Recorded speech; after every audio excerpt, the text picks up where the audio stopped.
Le royaume de Dieu est proche. Luc 21, 31. Le royaume de Dieu, très cher frère, approche désormais.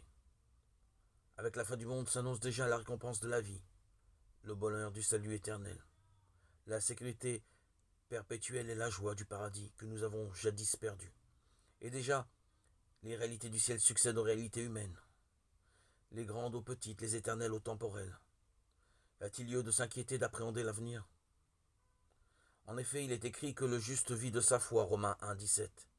Si vous êtes juste, si vous vivez de la foi, si vous croyez vraiment en Jésus-Christ, pourquoi ne vous réjouissez-vous pas d'être appelé vers le Christ, puisque vous êtes fort de la promesse de Dieu et destiné à être avec le Christ?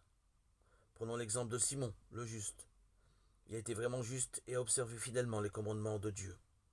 Une inspiration divine lui avait appris qu'il ne mourrait pas avant d'avoir vu le Christ, si bien que lorsque le Christ enfant est venu au temple avec sa mère, il a réalisé, éclairé par l'Esprit Saint, que le Sauveur était né, comme il lui avait été prédit.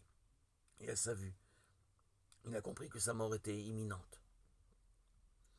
Tout joyeux de cette perspective et sûr désormais d'être prochainement rappelé auprès de Dieu, il a pris l'enfant dans ses bras et s'est exclamé en bénissant le Seigneur: Maintenant, souverain maître, tu peux, selon ta parole, laisser ton serviteur s'en aller en paix, car mes yeux ont vu ton salut. Simon reçut l'enfant Jésus dans ses bras et c'est pour lui l'accomplissement de toute sa vie. Que put-il désirer encore alors qu'il possède celui qu'il espérait tant? Par l'espérance, j'oriente tout mon être vers sa béatitude éternelle et me détache de ce qui est caduc. En désirant voir Dieu, je me prépare à le reconnaître, à l'accueillir tel qu'il est.